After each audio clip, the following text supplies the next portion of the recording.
Muy buenas tardes, bienvenidos un día más a Todo es Geopolítica. Bienvenidos al programa en el que les contamos, explicamos y analizamos lo que está sucediendo en el panorama geopolítico en estos momentos, pendientes un día más de Oriente Medio, en este caso de los mensajes por parte de Irán a Israel. Hablan de que están dispuestos a cambiar su doctrina nuclear y también que están predispuestos a lanzar un nuevo ataque contra Israel cuando las condiciones sean adecuadas, sobre todo, como se pueden imaginar, teniendo en cuenta el conflicto abierto entre Israel y Hezbollah, que amenaza con una guerra regional, con una guerra total en Oriente Medio. Pendientes de esto, vamos a mirar también a Rusia, vamos a contarles esta noticia que está circulando durante las últimas horas de submarinos rusos que han pasado desde 2022 muy cerquita de Reino Unido. En este caso, la agencia Bloomberg habla de que visitaron el mar de Irlanda, desatando todas las alertas en Reino Unido. Pendientes también de Bielorrusia, alertando, dice que Occidente intenta arrastrarles al conflicto. Habla además de concentraciones de tropas ucranianas en un momento en el que el ministro de Defensa, Andrei Belousov, acaba de viajar precisamente a Bielorrusia. También una reunión en las últimas horas entre Lukashenko y Vyacheslav Volodin, presidente del Parlamento ruso. Enseguida les contamos todo lo que se está cociendo, pero antes repasamos la actualidad. Antes empezamos mirando a Teherán. Como les contamos, está dispuesto a llevar a cabo otro ataque masivo contra Israel, pero aún no están dadas las condiciones para que Irán emprenda una acción directa contra el Estado judío. Es lo que afirma el general Amir Ali Hajizadeh, comandante de las fuerzas aeroespaciales del Cuerpo de la Guardia Revolucionaria Islámica de Irán. Dice literalmente: deseamos tener la oportunidad de llevar a cabo la operación Promesa Verdadera 2. No sé cuántos proyectiles habrá que disparar esta vez, es lo que señala, según cita la agencia de noticias Tasnim. Operación Promesa Verdadera es el nombre en clave dado por el líder supremo iraní, el ayatolá Ali Khamenei, y la cúpula del CGRI al ataque contra Israel que se llevó a cabo en respuesta al ataque aéreo contra el consulado de Teherán en Siria, y en el que participaron al menos 300 proyectiles y drones. Según el general, Teherán está triste al ver que Israel ha estado cometiendo crímenes en Palestina durante casi 9 meses con el apoyo de Estados Unidos y sus aliados europeos. Además dice: aunque tenemos la fuerza, tenemos las manos atadas porque las condiciones aún no están maduras para que Irán tome medidas directas contra el Estado judío. Hablamos también, como les decíamos, de Rusia, de los submarinos de ataque rusos que han realizado misiones cerca del mar de Irlanda 2 veces desde el inicio del conflicto en 2022. Es lo que apunta la agencia Bloomberg, según 3 personas familiarizadas con este asunto. La medida sin precedentes del Kremlin que obligó al ejército de Reino Unido a tomar medidas para proteger las aguas británicas e irlandesas. El primer despliegue de un submarino ruso de la clase Kilo cerca del mar de Irlanda, que separa la isla de Irlanda de Gran Bretaña, ocurrió hace unos 18 meses, es lo que apuntaban las personas que pidieron no ser identificadas porque se trata de violaciones privadas. El segundo incidente ocurrió más recientemente en las últimas semanas con esta fragata rusa que visitaba Cuba y que también hizo una visita precisamente por el mar de Irlanda. La magnitud de los movimientos del submarino fue más allá de lo que los funcionarios británicos habían visto anteriormente. El submarino de clase Kilo es un submarino de ataque diésel eléctrico capaz de disparar misiles de crucero Kalib de Rusia, así como torpedos y minas, según estaba apuntando la agencia Bloomberg. Y hablamos ahora también de las autoridades rusas. Según está apuntando la ONU, se han servido del exclave de Kaliningrado, ubicado entre Polonia y Lituania, para alterar el servicio de los sistemas satélites de países de la Unión Europea. Es lo que muestra un informe de la Unión Internacional de Telecomunicaciones, una agencia, como les decimos, vinculada a la ONU. Ha examinado en su reunión más reciente las quejas de varios países, entre ellos Francia, Suecia, Luxemburgo y Países Bajos, sobre posibles interferencias, en algunos casos con vistas a torpedear la distribución de señales de cadenas de televisión y radio ucranianas. Las autoridades rusas se han desligado de estas aparentes intervenciones, pero los expertos han geolocalizado el origen de los ataques y han marcado en el mapa varios puntos vinculados a Rusia, entre ellos Kaliningrado. Para la OIT se trata de unas conclusiones extremadamente preocupantes e inaceptables.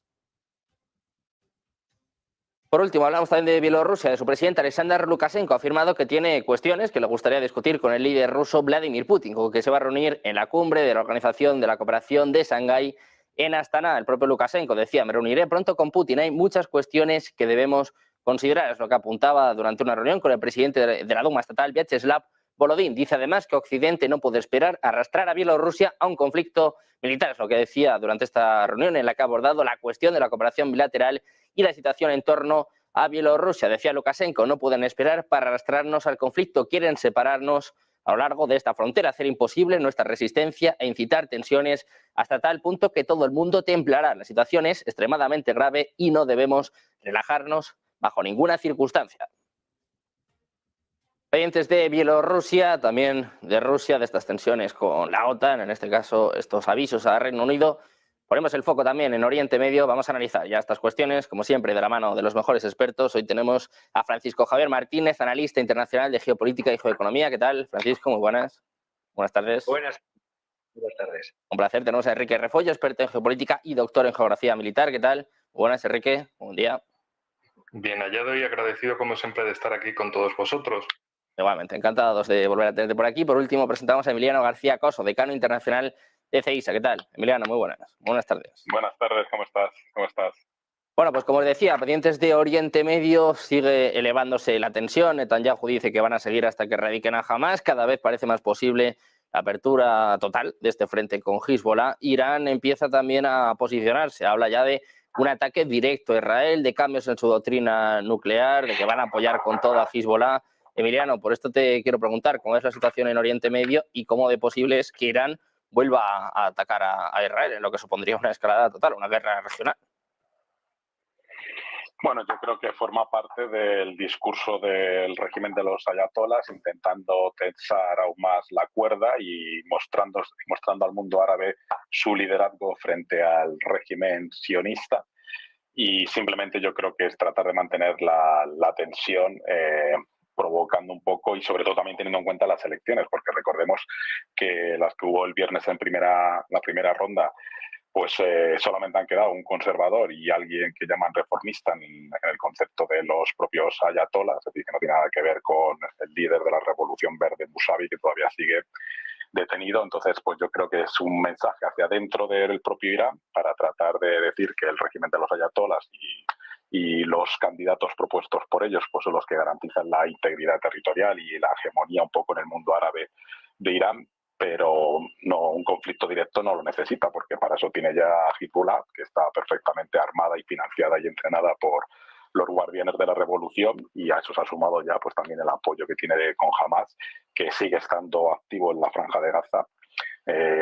Y por lo tanto pues no necesita un enfrentamiento directo. A eso hay que sumar también los hutis en Yemen, es decir, que tiene a los proxies sin necesidad de tener que entrar en un enfrentamiento directo con Israel, porque hay que tener en cuenta que eso implicaría ya unas consecuencias muy graves y además tendría el apoyo directo también de Estados Unidos. Es decir, que simplemente creo que entra dentro de esa dinámica a la que nos estamos acostumbrando, donde todos los grandes causantes de conflictos pues empiezan a incrementar la retórica bélica. Pues pendientes de estas nuevas tensiones entre Irán e Israel después de los ataques que tuvieron lugar hace unos meses, que seguro que todos ustedes siguen recordando, Enrique. Por esto te quiero preguntar por este posicionamiento por parte de Irán y estos mensajes tan directos a Israel que hacía semanas que no veíamos. Parece, como digo, que está escalando, desde luego, la tensión en Oriente Medio. Sí, efectivamente, el caso principal es si va a haber esa intervención masiva del Estado de Israel contra el Líbano, más concretamente contra el sur del Líbano, ya que hay miembros del gobierno israelí, de sus Fuerzas Armadas, que hablan de crear una especie de zona tapón en el sur del Líbano, de entre 5 y 10 kilómetros por lo menos, de zona desmilitarizada, pero que al fin y al cabo llevaría a un conflicto directo contra sobre todo Hezbollah del Líbano, más que contra el mismo ejército libanés. Y esto también señalaría varias cuestiones. Desde el lado de Hezbollah han dicho que tienen hasta 100.000 combatientes preparados para esto, que no solo actuarían desde allí, que es decir, no solo habría militantes de ellos desde el Líbano, también estaría Siria, también estaría Irak, también estaría el Mar Rojo, con Yemen. Es decir, que sería una escalada dentro del mismo conflicto que tienen entre el Estado de Israel y la Franja de Gaza, con Hamás, la Yihad Islámica y otra serie de grupos, también con las presiones dentro de Cisjordania, de los colonos sionistas contra los palestinos de Cisjordania, y que esto sería un tercer teatro de operaciones dentro de esta misma guerra. Y claro, no es lo mismo todo lo que hemos visto antes con lo que podría venir ahora, porque Hezbollah no es Hamás precisamente. Tienen muchísimos más combatientes, muchísimo más armamento, y también en los últimos meses lo que se ha visto precisamente entre esas zonas del sur del Líbano y el norte de Israel son ataques continuos de unos con otros, intentándose probar las defensas mutuamente, mostrando que pueden hacer ataques en profundidad, como por ejemplo ataques israelíes al interior del Líbano, ataques de Hezbollah al interior de Israel, incluso alcanzando el puerto de Haifa, y lo que vemos es básicamente una preparación de la guerra. Ruidos de sables constantes y una preparación tanto de actores locales como de actores internacionales, efectivamente, que al final todos acabarán requiriendo tomar una posición pública en favor o en contra de. Y aquí, por supuesto, desde Irán la posición que tienen es muy clara, de su eje de la resistencia, desde Irán, Irak, Siria y Líbano, hasta alcanzar el Mediterráneo, con la punta sur en Yemen, y también están las cuestiones evidentemente transformadoras de una Arabia Saudí que ha girado, gracias a la mediación de China, ha girado hacia Oriente, a reconocer, a abrir de nuevo relaciones diplomáticas y económicas con Irán, a intentar mejorar su posición en la región, y que de hecho hay 4 actores fundamentales, bueno, 5 en realidad, que además comparten una alianza muy prometedora a nivel internacional, que son los BRICS, y estos países son Irán, Emiratos Árabes Unidos, Arabia Saudí, Egipto y Etiopía. Lo más importante es precisamente en ese lado del Golfo Pérsico. No hace falta decir la cantidad de petróleo y gas que pasa, que sale de ese Golfo Pérsico hacia el Golfo de Omán, Mar Arábico, etcétera, y de ahí a todo el mundo. Bueno, pues 3 países que son potencias petrolíferas del mundo muy importantes pueden trabajar también en coordinación, y al fin y al cabo una ampliación de esta guerra, y termino ya con esto, acabará requiriendo un mayor posicionamiento de esos países árabes y especialmente árabes musulmanes, donde, oiga, ¿cuál es su posicionamiento? ¿Van a estar en defensa de sus correligionarios musulmanes y que además son árabes, es decir, que comparten doblemente elementos con ellos, o van a seguir del lado occidental, con el cual como mucho comparten lazos económicos, pero por lo demás se dedican a causarles una masacre dentro de su comunidad religiosa, incluso más etnorreligiosa? En fin, el futuro no es nada halagüeño. O como dijo el presidente de Serbia hace poco, el tren ha salido de la estación y ya nadie lo puede parar. Pues a ver si se para este tren en Oriente Medio, que amenaza con llevarse todo por delante, sobre todo teniendo en cuenta pues lo que ya sucedió hace unas semanas entre Irán e Israel, y que bueno, pues parece de nuevo cercano, Francisco Javier. Por esto te quiero preguntar cómo es la situación y el hecho de que Irán pueda intervenir en el caso de que ataquen a Hezbollah. Pues Sergio, como dicen mis compañeros, de momento lo que estoy viendo o lo que observo es un incremento, un tensionamiento de la guerra psicológica y de propaganda. Veo amenazas por ambas partes. Israel amenaza al Líbano de vuelta a la edad de piedra. Las fuerzas israelíes están llevando a cabo una serie de ataques contra objetivos de Hezbollah en el sur del Líbano, en una política del ojo por ojo muy propia de Israel. También veo las declaraciones del ministro de Defensa israelí, Yoav Gallant, que dijo que su país no quiere librar una guerra contra Hezbollah. De hecho, Hezbollah en el Líbano ahí infligió serias derrotas al ejército, a las fuerzas de defensa de Israel.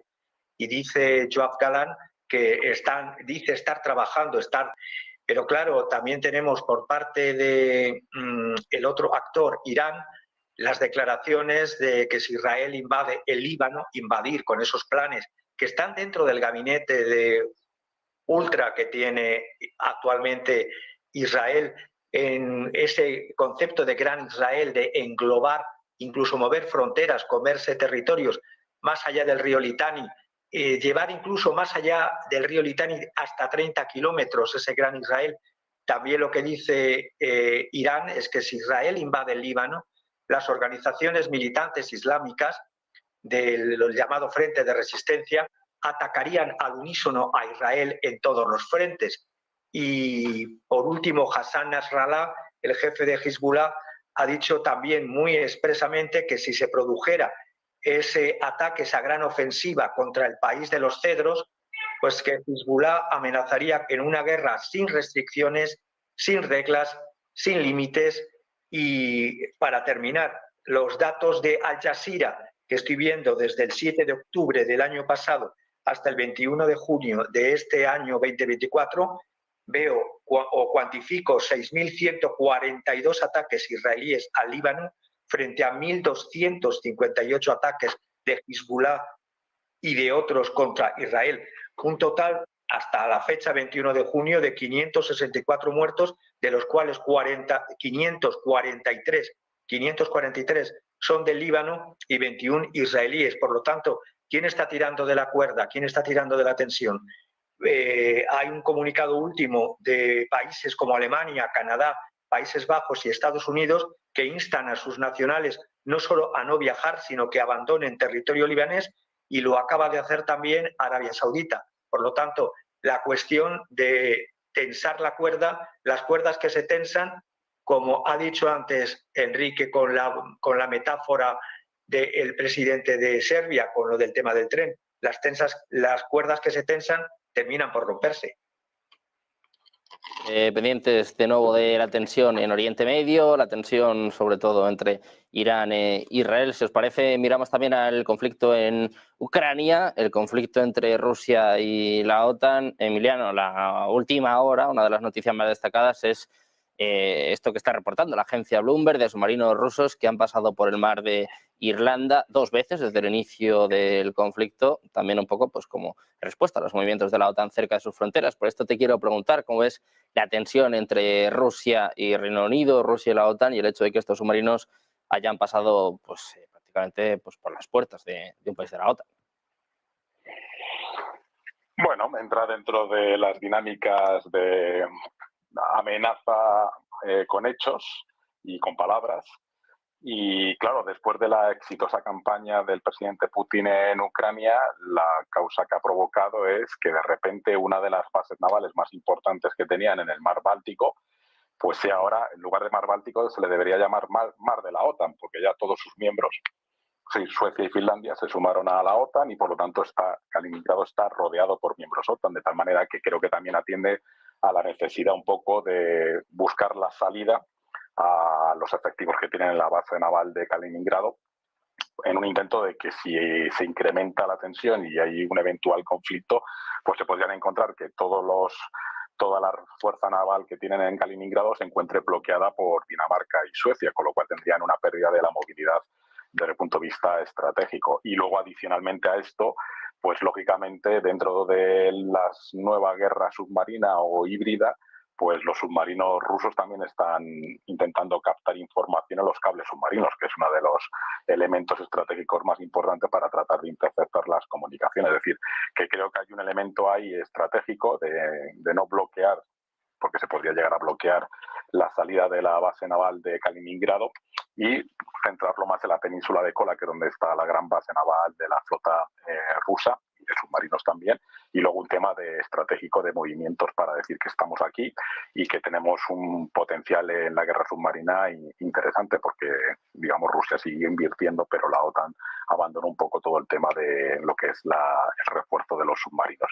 Y bueno, pues en el fondo, como has mencionado tú al principio, se trata de submarinos que pueden lanzar misiles balísticos y entendemos que no hay submarinos nucleares, no de propulsión nuclear, sino con capacidad para lanzar armas nucleares. Entonces, bueno, pues veremos más movimientos de estos, porque Rusia evidentemente tiene que demostrar un poco su poderío naval en un intento de amedrentar un poco más a los aliados de la OTAN o a los miembros de la OTAN. Bueno, pues por estos mismos movimientos te quiero preguntar, Enrique. Hablábamos ya hace semanas de estas fragatas que viajaban hacia Cuba, que pasaron cerquita de Florida. Parece ser que también hicieron una visita, en este caso al mar de Irlanda. Claro, estamos hablando de las provocaciones por parte de la OTAN, de cuándo va a llegar una respuesta por parte de Rusia. Parece que Putin pues, también está moviendo sus fichas, ¿no?, con este tipo de jugadas. Sí, en fin, esto es la escalada interminable de unos hacen unas maniobras, otros hacen sus contramaniobras, unos dicen, mira, tenemos aliados, y los otros ya, y nosotros también, y así sucesivamente. Por ejemplo, pues Estados Unidos se va de maniobras con Japón y Corea del Sur, Rusia se va de maniobras con China, en fin, es una y otra vez más de lo mismo. Maniobras también de Rusia y Bielorrusia, maniobras de la OTAN, y así sucesivamente, porque unos para la OTAN necesitan demostrar que tienen el potencial, que lo pueden desplegar, que lo pueden mover, y para los otros tienen que demostrar que tienen capacidad también de respuesta a eso. Y unos hablan de misiles nucleares, vale, y también en Rusia les recuerdan, sí, nosotros también los tenemos. Unos hablan de bombarderos y también los tenemos, y así sucesivamente, porque esto sirve, desde luego, que para calentar la banda y para estar mostrando que efectivamente se tiene ese armamento, se podría usar en cualquier momento, porque todos se están preparando para ello. Lo cual, pues, en fin, en una tónica, en este marco, pues desde luego es lo habitual. La cuestión es quién se beneficia de todo esto. Es decir, en el caso de Rusia y China, ellos siguen, además de haciendo esos movimientos militares, siguen haciendo negocios. En el caso de Estados Unidos también. Pero en el caso de Europa, ¿dónde está el crecimiento? Es decir, viéndolo desde un punto frío, numérico. ¿Quién está beneficiándose de toda esta escalada? Al contrario, en Europa nadie se está beneficiando de esto, más allá del complejo militar industrial, por supuesto. Pero a nivel de creación de infraestructuras, de creación de un potencial industrial, de un potencial agrícola, de un potencial minero, económico, en definitiva, en el caso europeo no hay nada de eso. Es decir, se está preparando para una guerra como si fuera esto el campo de batalla desechable. Y es ahí la cuestión importante. Vemos grandes potencias alrededor, cada una con sus intereses, con sus movimientos, con sus crecimientos, pero ¿aquí qué? Bueno, pues pendientes de estas demostraciones, ¿no?, de fuerza por parte de ambos bandos, de Rusia y de la OTAN, Francisco Javier, te quiero preguntar también por esta cuestión. Estos submarinos que parece que en cuanto que empiezan a moverse los submarinos rusos, todo el mundo se alerta. No sé si hay que tomárselo tan en serio. Bueno, hay que tomarse en serio un detalle. Se me ocurre pensar en Emmanuel Todd, que le hicisteis hace un mes, yo creo, una entrevista muy buena por la publicación de su obra en castellano, La défaite de l'Occident, la derrota de Occidente, en la cual decía algo que para un historiador, demógrafo, sociólogo y politólogo, bueno, pues que con la experiencia y el saber hacer que él tiene, que le pueda tachar de rusófilo, pues le da lo mismo, porque además da un dato: Rusia no es imperialista y por su población, entre otras cosas, el imperialismo suele ser o estar ligado a crecimientos poblacionales. La población de Rusia decrece, su doctrina militar es defensiva. Y lo importante que señala, que quiero yo señalar aquí con respecto a la pregunta que nos estás haciendo, es que ha habido un cambio en la teoría militar rusa en este tercer milenio, forzada por el encercamiento, por el ¿cómo se dice?, el cerco de la OTAN hacia territorio de la Federación Rusa, que incluye ahora ataques nucleares en caso de amenaza. Si recordamos la visión stalinista durante y después de la Segunda Guerra Mundial, el crecimiento poblacional de Rusia era rápido, había una población en ascenso dispuesta a sacrificar, había una superioridad militar frente a la Europa de entonces, y se podía pensar en un expansionismo. Actualmente nos están intentando vender la burra del expansionismo ruso. La realidad es que, como dice Emmanuel Todd, el imperialismo americano y los desequilibrios internos de Estados Unidos son el verdadero problema que nos estamos comiendo los europeos, y no puedo entender cómo Europa no deslegitima. Bueno, sí, Europa, la ciudadanía ha deslegitimado en las elecciones a sus élites, pero da lo mismo, se hacen elecciones paripé, no sirven más que para volver a colocar a los mismos. Y este cambio de la teoría militar rusa hace que ahora lo que antes era, ante esta masa poblacional más grande de los países de la OTAN que de la propia Federación de Rusia, si la nación y el Estado de Rusia se sienten amenazados en su supervivencia, podrían hacer uso de ataques nucleares tácticos. Y eso estaba, durante toda la Guerra Fría, era impensable por parte del ejército soviético.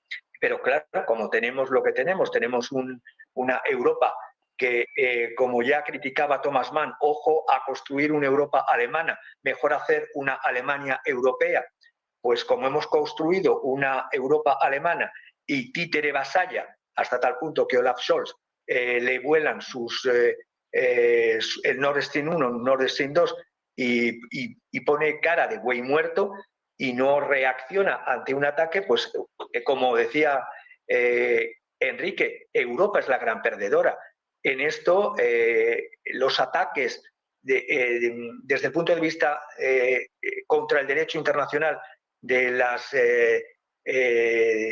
limitaciones a la Federación Rusa, lo único que han hecho es fortalecerle, porque ha reconstruido su economía, pero desde el 2014 que la está reconstruyendo. Estados Unidos también está sacando tajada a pesar de ese caos interno que tiene y de un presidente que es un guiñol gaga. Entonces, desde esa perspectiva, los grandes perdedores, la Unión Europea y los que la ciudadanía, por más que intenta deslegitimar pacíficamente, como es en elecciones, a una élite, la élite se perpetúa en el poder a pesar de las elecciones. ¿Hasta cuándo va la ciudadanía a soportar este abuso de poder de títeres traidores al servicio de intereses contrarios a la Unión Europea o al menos a Europa, que es distinto de la Unión Europea?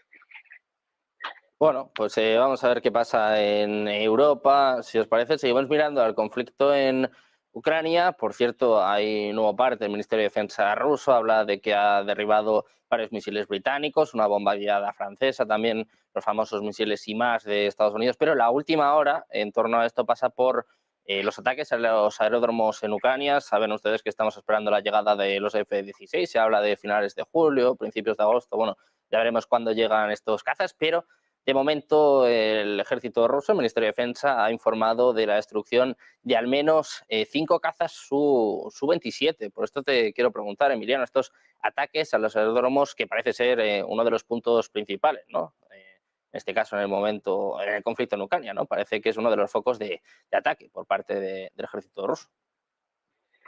Sí, tiene la lógica de tratar de destruir toda la infraestructura necesaria para el supuesto y nunca llegado despliegue de las donaciones de F-16 que supuestamente estarían ya disponibles a finales de mayo. Ya estamos en julio, perdón. Es decir, que vamos retrasando, va pasando la cobertura climatológica adecuada para tratar de poner en funcionamiento esos F-16. Y bueno, pues lo que hacen los rusos es aprovechar la coyuntura para destruir el máximo posible de infraestructuras y tratar de retrasar o dilatar la eventual llegada de esos F-16, que necesita unas infraestructuras, necesita luego también unos talleres de repostaje, etcétera, etcétera. Y los rusos están aprovechando su momento, digamos, de gloria ante la inacción por parte europea. Hay que entender también que formar a pilotos ucranianos en el manejo de los F-16, por mucha intensidad que se haga, no se hace de la noche a la mañana y son aparatos muy costosos. Pero lo único que demuestra de nuevo es que todos los retrasos que hemos sufrido, tanto por parte europea como por parte norteamericana, de asistir a Ucrania, pues lo que hacen es que sigan tomando determinadas localidades las tropas rusas en el norte, que haga destrucción de las infraestructuras, ya no solamente militares, sino también energéticas, porque ya ha afectado al 80% de las infraestructuras energéticas ucranianas, y bueno, y que la sociedad ucraniana siga sufriendo. No voy a decir los aires expansionistas de la Federación Rusa, pero sí los aires expansionistas e imperialistas del señor Putin, que tiene esa mentalidad soviética o postsoviética y que lo que quiere recuperar es la grandeur farina de su gobierno. Y eso tiene unas implicaciones. Ha habido una vulneración del derecho internacional que no ha sido de Ucrania ni ha sido de la Unión Europea, sino que ha sido del gobierno del señor Putin, y estamos pagando el pato pues todos los demás. Sin descontar también que hay que recordar que en cuanto a la parte de Alemania, que el canciller Schröder fue contratado millonariamente por Gazprom, es decir, que uno de los principales problemas que hemos tenido es que Alemania estaba tomada energéticamente por las empresas rusas que no son privadas, que son estatales. Entonces, esa mezcla de intereses entre los políticos alemanes y la dependencia energética es lo que nos ha llevado a que hayamos sufrido desde la invasión de Ucrania, pues de esa carencia energética que ha tenido un impacto económico negativo y que ha hecho que nos haya costado garantizar una cierta autonomía energética y que todavía tengamos algunas dependencias, porque todavía seguimos comprando gas a Rusia, desafortunadamente, del oso ruso. Entonces, bueno, pues estamos pagando el peaje de una Alemania muy europea, muy proeuropea, pero que se puso en manos de Rusia, creyendo que Rusia nunca iba a atacar intereses europeos, cuando le hubiera ido mucho mejor haber mantenido ese estatus de país asociado a la Unión Europea, donde tendría un mercado para todos sus productos, no solamente energéticos, sino también minerales y también inversiones europeas en Rusia. Entonces, bueno, estamos pagando también parte de la inocencia que hemos tenido al fiarnos del señor Putin. Bueno, pues por esto te quiero preguntar también, Enrique, estos ataques a los aeródromos ucranianos, el foco puesto en los F-16, que como estábamos explicando, pues lleva mucho tiempo esperando también que precisamente los pilotos ucranianos vayan aprobando estos exámenes. Se habla de dificultades con el inglés, incluso, bueno, parece complicado que vayan a poder llegar a finales de julio, principios de agosto, pero por si acaso parece que Rusia, como decía Emiliano, está intentando destruir la infraestructura para atrasar también precisamente la llegada de los F-16. Sí, no solo eso, también otra cuestión que está sobre la mesa en este tema es cómo iban a operar esos F-16. Es decir, había planes, había sugerencias de que salieran de bases de países OTAN, operasen en Ucrania y luego aterrizasen ¿dónde? Que aterrizasen en Ucrania y quedasen ahí o que regresaran a bases OTAN. Entonces, ¿cuál es la legalidad de las cosas? Si es un avión donado a Ucrania, perteneciente a las Fuerzas Aéreas de Ucrania y con piloto ucraniano, pero entrando y saliendo de bases europeas y demás. Bueno, en fin, esa es la cuestión que, por un lado, están dilucidando. Están viendo si es efectivo, sería efectivo desplegar esos cazas dentro de Ucrania o hacer alguna clase de esas maniobras y de cómo iba a responder Rusia. En fin, ya sabemos que también la legalidad vista desde Occidente con respecto a Ucrania es nula. Apoyaron precisamente ese golpe de Estado de 2014, ese golpe del Maidán. Acabaron con el presidente legítimo, gustase o no gustase, corrupto o no corrupto, que evidentemente lo era, como los anteriores y los posteriores, porque la corrupción en Ucrania solo le ha importado a Occidente a partir de 2022. A partir de 2022, de repente, era el país más limpio del mundo, no había problemas internos, ni había corrupción, ni había neonazis. Antes del 2022 sí que los había, pero después los convirtieron en patriotas, cosas que pasan. En fin, como los yihadistas de Afganistán. Eran los grandes amigos de Occidente, los freedom fighters, los luchadores por la libertad, hasta que un día se levantaron y dijeron, ya son malos. ¿Qué le vamos a hacer? Cosas de Occidente. Desde luego que sí, la desgracia que han llevado a Ucrania es la destrucción de un país, pero no olvidemos también el destino de otros intermediarios que se dejaron arrastrar a una guerra, como precisamente el gobierno afgano, que desapareció en agosto de 2021 y a nadie en Occidente le ha vuelto a importar, o al gobierno de Vietnam del Sur, que, bueno, Estados Unidos se fue y punto. En fin, la cuestión aquí es que la guerra avanza. Como decía antes, y lo digo una vez más, de ese alarmismo del presidente de Serbia, de que el tren ha dejado la estación, vamos a una guerra, y la cuestión más importante que está sobre la mesa es que no hay un europeo mentalmente sano que quiera ir a luchar esta guerra por los gobernantes actuales. Nadie quiere absolutamente ninguna guerra de este tipo, y lo que quieren es centrarse en política interior, en política de desarrollo interior, y dejarse de estos enredos belicistas que precisamente solo aumentan tanto al complejo financiero como al complejo militar industrial, pero no a la población, una población que además, también lo repito como todas las semanas, vive cada vez peor, se le dice que va a vivir cada vez peor, que si no es por la guerra es por el cambio climático, que nos vamos a peor, y evidentemente el resto del mundo no opina igual, que es lo más importante, que ni Rusia, ni China, ni India, ni Irán, ni ningún país africano o iberoamericano piensa que vamos a ir a peor. Ellos quieren ir a mejor y no están en ese pesimismo escatológico de que vamos a una guerra o vamos a un cambio climático, la destrucción climática, un apocalipsis del modo que sea, sino que se puede crecer. Mientras que en Europa parece que estamos abocados, o si no es una guerra, es la destrucción por el cambio climático, lo cual es absolutamente de locos. Es decir, los políticos quieren convertirnos en una especie de manicomio al aire libre, manicomio de 600 millones de personas, que estén a su servicio o simplemente se dediquen a ser pobres y a pasar hambre. Pues vamos a ver qué pasa en Europa, cómo reacciona precisamente a lo que comenta Enrique, ¿no? Este avance de la guerra en Ucrania. Francisco, por esto te quiero preguntar si es demasiado tarde para frenar esta escalada, y también lo que estamos hablando, ¿no? Estos ataques a los aeródromos rusos con el foco puesto en estos Su-27 que se han destruido en las últimas horas. Yo, Enrique, siempre desde el pragmatismo y desde la ¿cómo lo diría? Desideologización que intento siempre, desde un pensamiento crítico y basándome en datos, independientemente de dónde vengan los datos, veo que hubo un golpe contra un gobernante, corrupto o no corrupto, gustara o no gustara, pero un golpe desde el punto de vista de la legitimidad y legalidad internacional, que fue el golpe de Maidán. Veo una inocencia, sí, y lo digo así también, inocencia de Putin cuando estaba dentro del G8, que se creía como buen San Petersburgués, porque hay una diferencia entre la mentalidad de los de San Petersburgo y de los de Moscú, que se puede ver hasta en las obras de Dostoyevsky, es decir, los occidentalistas y los orientalistas durante todo el siglo XIX y siglo XX ruso.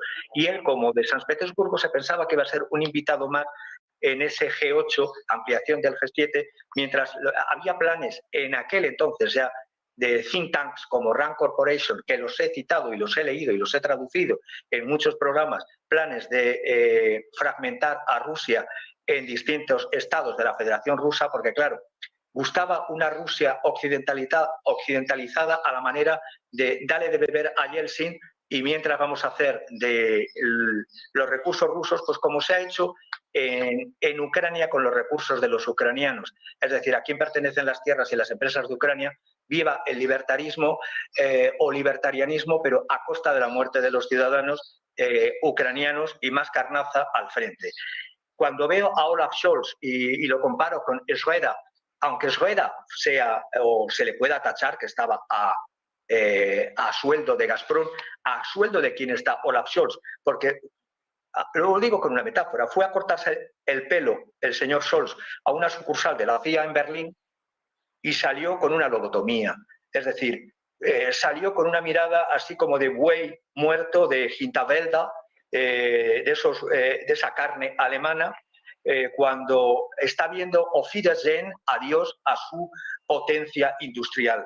Veo a Alemania que de ser el motor y competidor de una Europa que podía aliarse cada vez más con Rusia como bloque económico contra China y contra Estados Unidos, pues resulta que está pagando el pato y Alemania, no voy a decir que vaya a volver al siglo XIV, a volver a comer pan negro, el Schwarzbrot y tener el ganado de la casa para calentarse, pero la situación de mis amigos alemanes, y sigo mucho Alemania por cuestiones relacionales, pues están un poquito, por decirlo irónicamente, un poquito bastante peor con Olaf Scholz, que ahí están los resultados, además. Pero claro, como nos empecinamos en no ver la realidad y no ver los datos, pues sigamos adelante y termino diciendo, Rusia está actuando en muchos frentes, está actuando también en guerra electrónica, estoy pensando desde los ataques electrónicos, las interferencias a los GPS de los vuelos. Uno fue en mayo del 2024, cuando la compañía Finnair suspendió todos sus vuelos diarios que tenía, concretamente desde Helsinki hasta Tartu, Estonia. Pero es que no solamente ahora, también ha habido compañías británicas, British Airways, que los vuelos que se tenían para países de Europa Oriental se están viendo afectados y son aeropuertos que tienen sistemas de navegación alternativos al GPS. Es decir, cuidado con eso. Pero es que, y termino, cuidado además con la guerra en el espacio. Y digo guerra porque la guerra también es la falta de colaboración. Cuando se está viendo la ruptura del satélite, un satélite ruso que ya estaba dado por muerto desde el año 2021, pero oficialmente desde el 2022, que era el Resource P1, que era un satélite ruso que se ha roto en el espacio e incrementa todavía más toda esa basura, las 25.000 piezas que están de escombros girando, escombros que están clasificados según el índice Kessler, en más de 10 centímetros en el espacio. Como no hay colaboración, pues eso tardará semanas o incluso meses en ser un peligro para las poblaciones. ¿De dónde? Pues en las cabezas que caigan. Pero como estamos en un mundo donde no importa la población, donde importa es el negocio, primero fue con el experimento de las Big Pharma, ahora el experimento de las grandes empresas de armamento que no son capaces de seguirle el ritmo al oso ruso. Por lo tanto, la estupidez es estulticia que no favorece ni a la ciudadanía, protesta a la ciudadanía en elecciones, repito, pero no se tiene en cuenta en nuestra democrática y legal Occidente la decisión de lo que es ciudadanía. Los ciudadanos se les tiene en cuenta para que te legitimen si salen los votos a tu favor. Si salen en contra, es ultraderecha, son prorrusos, tal. Por favor, seamos serios. Bueno, pues para ponernos serios, ya que estamos hablando del avance de la guerra en Ucrania, os quiero preguntar por la visita de Víktor Orbán a Kiev, a Ucrania, la primera desde el inicio de la guerra, precisamente en un momento en el que Hungría ha asumido el papel de presidente de la Unión Europea, de esta presidencia rotatoria. Por eso te quiero preguntar, Emiliano, por el papel de Víktor Orbán en el conflicto y también las declaraciones en las últimas horas, este aviso a Zelensky diciéndole, bueno, pues que hay que buscar un alto el fuego rápido y poner fin a la guerra cuanto antes. Básicamente, un poco lo que se viene deslizando desde Rusia, que cuanto más dure este conflicto, más duras van a ser las condiciones para Ucrania. Sí, claro que sí, sí. Yo creo que todos estamos de acuerdo en que este conflicto habría que ponerle fin en unas condiciones, digamos, equilibradas para ambas partes, no solamente para una de las partes. Y claro, estamos viviendo un fenómeno bastante curioso dentro de la propia Unión Europea, donde tenemos uno de los estados que es, digamos, socio o tiene un partenariado especial, por llamarlo de alguna manera, con Rusia. Entonces trata de vetar o condicionar o incluso exigir el desembolso de cierto dinero para que al menos se salga del Consejo y no haya un bloqueo en las decisiones de apoyo a Ucrania. Y ahora nada más y nada menos que, a pesar de ese nacionalismo del partido Fidesz y de las políticas que implementa este señor y todo lo que es contrario a algunas cuestiones que caracterizan o que deberían caracterizar los valores de la Unión Europea, porque recordemos que también en Hungría se adoptó una ley muy similar a la que se ha adoptado en Georgia. Georgia te lo ha dicho que se paralizaría su proceso de adhesión y tenemos aquí al propio miembro del club comunitario que aplica unas leyes también extraídas, digamos, de las prácticas rusas de controlar las inversiones extranjeras o las fundaciones o asociaciones que operan en el territorio húngaro. Entonces, ahora le ha tocado, porque no tiene más remedio, y en esta presidencia rotatoria del Consejo, pues tener que entrevistarse con Zelensky, aunque también ha habido cierto, o sea, juega un poco al poli bueno, poli malo, porque también, digamos, su ministro de Exteriores estuvo en esa cumbre de paz en Suiza, que no sé si se le puede llamar así, porque no estando Rusia, ni es cumbre ni es nada, es decir, más bien una fotografía, pero en todo caso su propio ministro de Exteriores estuvo allí y todos aquellos otros encuentros que ha tenido, pues es uno de los pocos miembros de la Unión Europea que ha tenido diálogos directos con Putin junto al canciller también austriaco. Entonces nos encontramos que ahora le va a tocar liderar políticamente, porque tampoco es que tenga muchas competencias como presidente rotatorio del Consejo, pues todas las negociaciones del proceso acelerado de Ucrania a su adhesión a la Unión Europea, que creo que va a ser por el camino más rápido posible, como en su momento se hizo también con Polonia, Hungría, cuando estaba Checoslovaquia, una vez que cayó el muro de Berlín, se aceleró todo el proceso con los países de Europa Central y Oriental, tratando de darles una estabilidad o una alternativa. Y luego tenemos la otra paradoja, que es, ya que se ha mencionado el tren serbio, o la metáfora del primer ministro serbio, es que Serbia también, otro de los candidatos que quiere ser miembro de un club, pues para ese club hay unas reglas y unos valores y unos principios. Sí, entonces no puede ser a la carta, porque entonces es cuando nos encontramos en una situación de crisis profunda de la Unión Europea y nos vamos todos al garete. De hecho, las recientes elecciones en Francia ya muestran ese descontento social, pero también hay que recordar que el partido de la familia Le Pen estuvo muy vinculada y financiada también por Rusia, porque tanto a Rusia como en parte también a China no le interesa que el proceso de integración se consolide. Lo que interesa es fomentar gobiernos que sean nacionalistas y que acabe con el proyecto europeo como entidad ya no solamente de integración económica, sino de integración política, y que va supuestamente a dar un salto desde el punto de vista de la integración también en materia defensiva y de securitaria, porque si no, pues dejaremos de ser un referente a nivel mundial, porque ya lo estamos dejando de ser demográfica, económica y políticamente. Entonces, al menos teniendo en cuenta lo que el Tribunal Supremo ha hecho con el señor Trump de darle inmunidad, pues al menos espero y deseo que Europa, tal y como está configurada y con esos principios y con esos valores, con las cosas malas que tiene, todo sistema democrático y todas las carencias, etcétera, etcétera, pero seguimos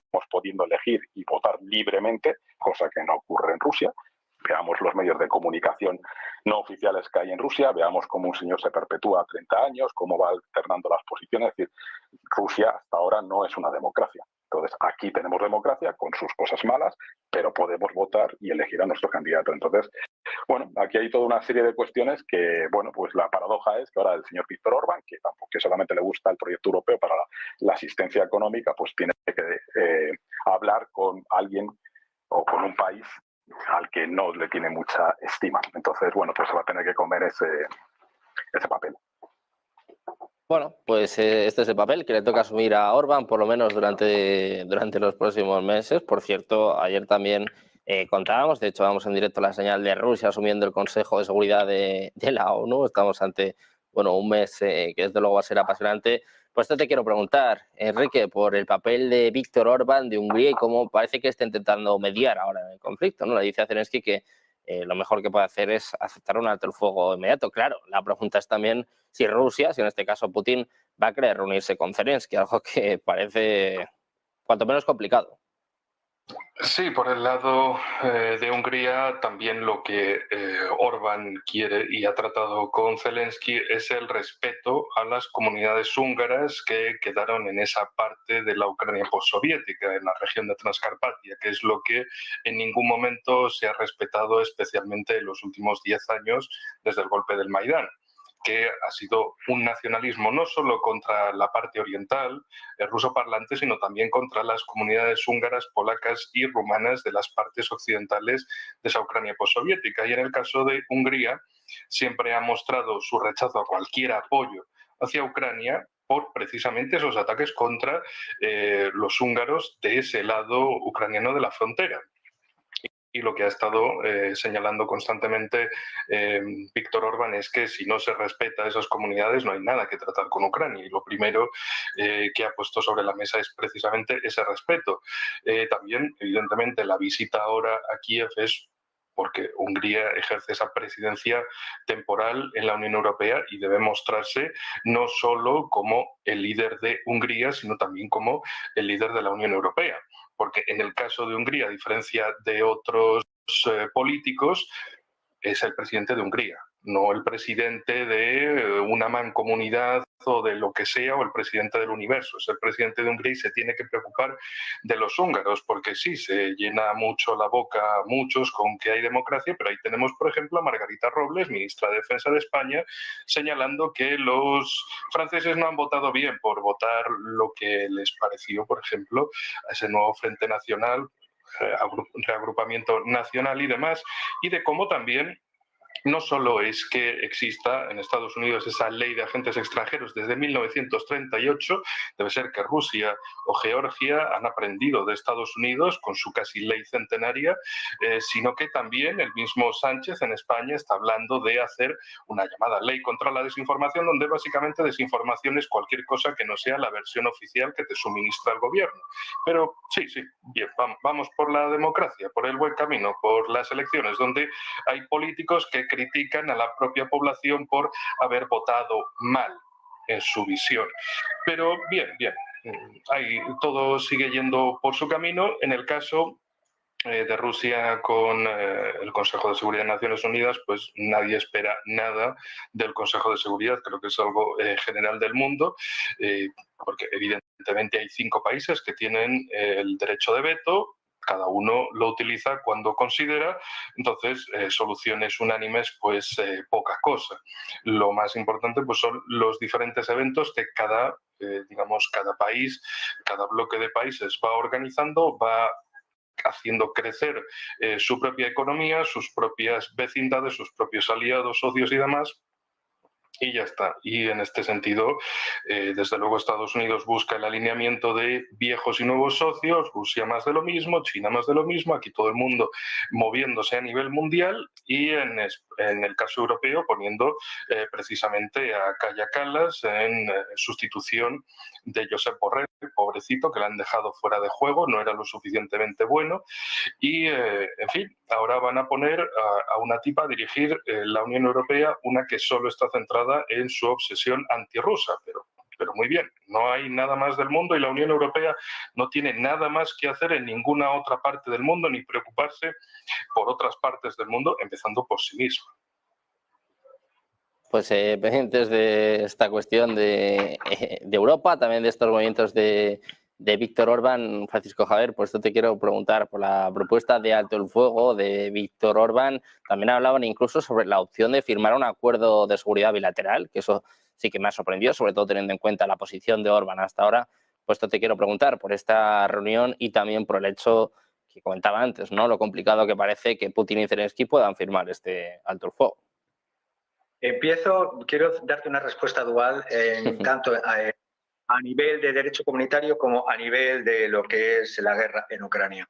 Como experto en derecho comunitario desde los 80 en Estrasburgo, los tratados que yo estudié y los tratados que seguí, vi realmente el giro, el cambio, que el proyecto que se tenía de ir hacia una Europa social, democrática y de derecho, tras Maastricht ha ido reduciéndose cada vez más y virando hacia una Europa más oligarquizada, más avasallada aún hacia Estados Unidos, más castrada hacia Estados Unidos, cuando tendríamos que mirarnos de igual a igual, como poco.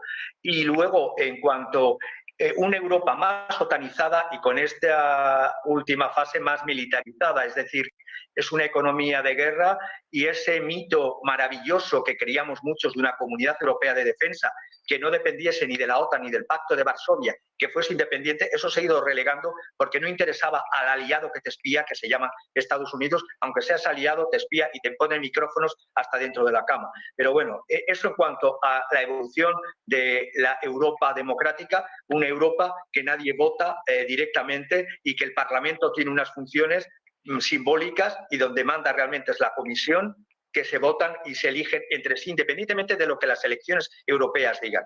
Pero bueno, en cuanto a la guerra en Ucrania, yo creo ya, para desgracia, porque me hubiese gustado que las cosas no siguiesen avanzando como están, virando cada vez a peor, que terminará, yo creo, con una rendición, no con un acuerdo negociado, porque además es que no habrá negociaciones con Zelensky. No puede haber negociaciones con Zelensky por 3 puntos. Y lo resumo muy rápido. Primero, Zelensky se ha autocortocircuitado a negociar. Primero, con legislación interna ucraniana, en la que prohibía que tanto él como miembros de su partido como miembros de la Rada del Parlamento no podían hacer negociaciones directas con Rusia. Segundo, se ha cortocircuitado durante un tiempo también por parte de los países de la anglosfera, fundamentalmente Estados Unidos y Reino Unido, que decían veamos hasta dónde llega nuestro paseo triunfal hasta Moscú.